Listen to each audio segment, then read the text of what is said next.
you all very much. Yes, this makes me very nervous, but I had a hard time when Phil asked me to share a testimony because I grew up in the church. And sometimes I feel like those testimonies aren't as exciting. They aren't as interesting. I didn't have this huge transformation story where, God hit me over the head and I came to Christ or anything like that. I kind of just grew up believing in Jesus.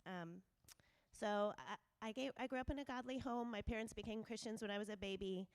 They fell passionately in love with God, and they taught me to do the same. I grew up in the knowledge that I was deeply loved by my family and followed Jesus with all my heart from a young age. That meant my life should be pretty good, right? Like, pretty perfect. That's how I felt like people saw me, that my life should be perfect. And I believe they expected me to be that. I went to church many times a week, tried to read the Bible every day. I didn't listen to secular music. I only listened to Jesus music. I did everything I could to be a good Christian. I even went to when I started doing ballet, I went to a Christian dance school so that I could give my gifts to God, use those for His glory. But still, there was something not perfect inside. I was constantly striving to be better. I always wanted to make sure that I was living up to everybody's standards. I had a job as soon as I was old enough so that I wouldn't put financial pressure on my parents. I worked on school through the night so that I could get the top grades that I felt like I needed to get. I danced almost every night of the week, devoting myself to getting better and better and better, and also being careful to watch what I ate so that I would look like the perfect dancer as well as do everything else I could. Everyone looked at me like I had it all together. I strived to live up to how they saw me, but deep down I wasn't happy. It was a lot of stress. It was a lot of pressure. I went to college and my pressures grew. My self-confidence got worse because I was around a lot of people who also were high achievers.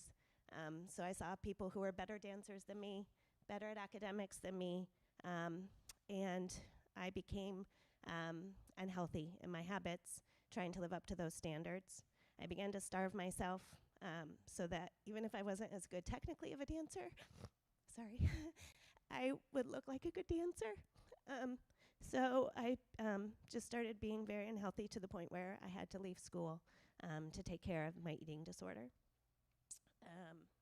I hated myself at that point, honestly. I hated who I was. I hated that I couldn't be all that I thought I should be able to be. So through therapy and much prayer, I was able to realize that I could never live up to the standards I set for myself, and I didn't need to. That I was loved in my imperfections. I had to let go of who I thought I needed to be and rely on the fact that God had created me the way I was for a purpose, and He didn't make any mistakes.